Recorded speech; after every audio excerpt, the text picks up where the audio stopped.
사랑하는 새벽나라 친구들 반갑습니다. 여러분과 함께 토요일 말씀을 나눌 유승현 목사입니다.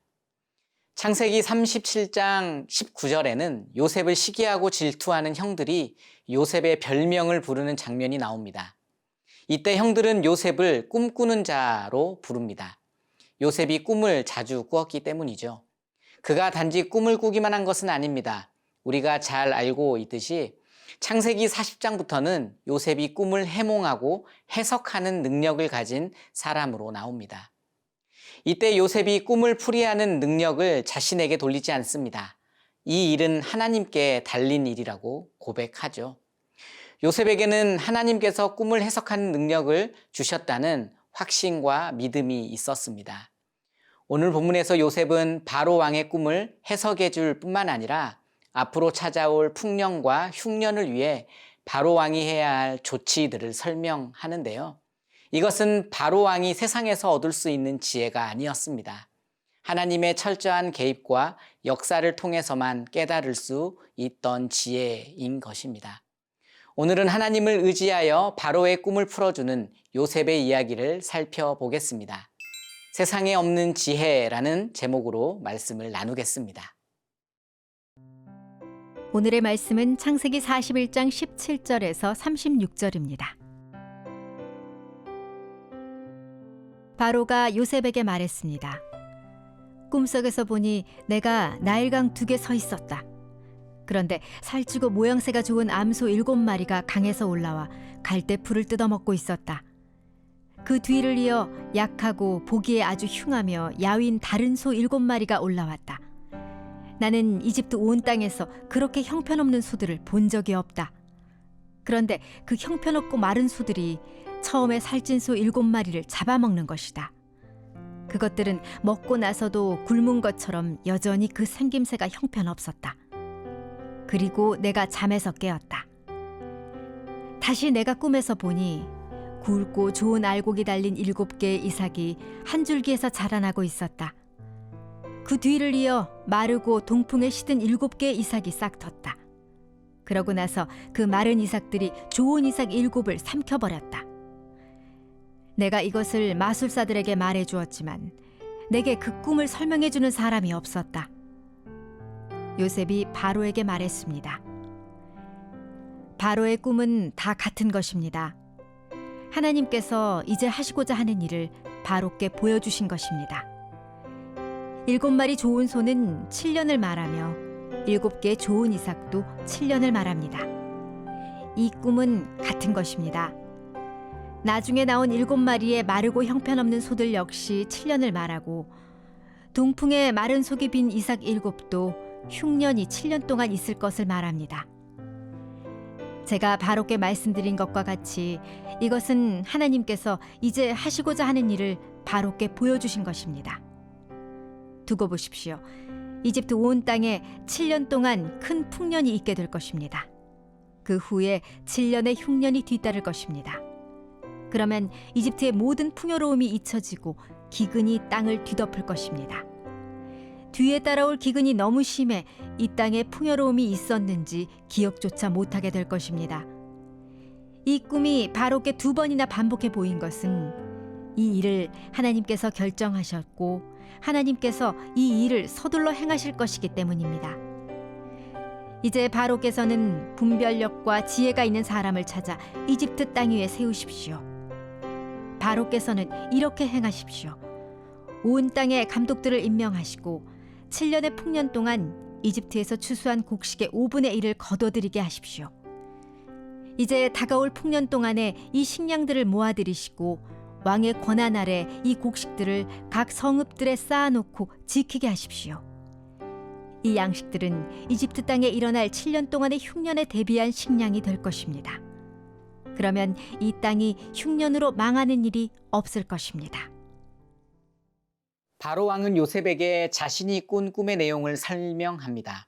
요셉은 바로 왕의 2가지 꿈을 명쾌하게 해석하죠. 꿈의 의미는 7년간의 풍년과 이어지는 7년간의 흉년입니다. 29절에서 30절까지의 말씀을 읽어보겠습니다. 두고 보십시오. 이집트 온 땅에 7년 동안 큰 풍년이 있게 될 것입니다. 그 후에 7년의 흉년이 뒤따를 것입니다. 그러면 이집트의 모든 풍요로움이 이티어지고 기근이 땅을 뒤덮을 것입니다. 7년간의 풍년 후에 7년간의 흉년이 찾아오는데 이 흉년이 얼마나 극심하던지 이전의 풍년을 다 잊어버리게 만들고 그 땅을 망하게 한다는 겁니다. 하나님께서 꿈으로 미리 알리지 않으셨다면 이집트 사람들은 이 흉년으로 인해 완전히 멸망하게 될 것입니다. 그러나 하나님은 바로 왕이 꿈을 꾸게 하셨고 요셉을 통해 앞으로 일어날 일을 알게 하셔서 구원의 기회를 주십니다. 요셉은 바로 왕에게 이 꿈은 하나님께서 보여주신 것이고 하나님께서는 이 일을 서둘러 행하실 것이라고 경고하죠. 여러분, 바로가 누구입니까?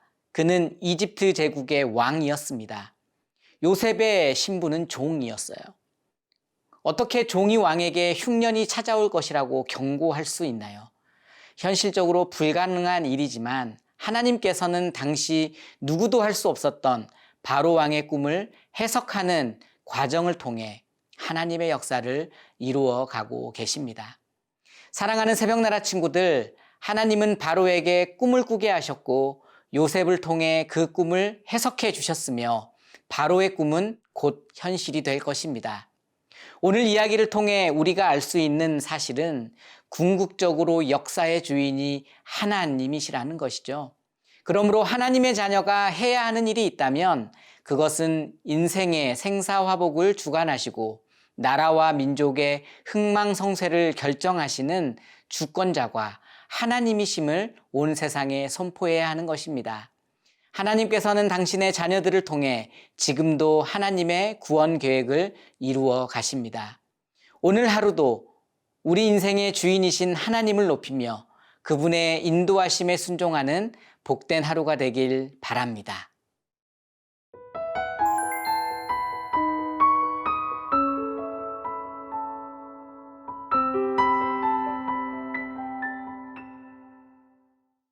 요셉은 바로에게 장차 닥치게 될 극심한 흉년을 극복할 수 있는 방법을 알려줍니다.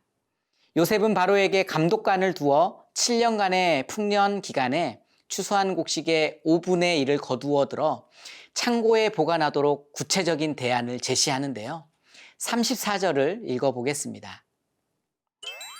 바로께서는 이렇게 행하십시오. 온 땅에 감독들을 임명하시고 7년의 풍년 동안 이집트에서 추수한 곡식의 5분의 1을 거둬들이게 하십시오.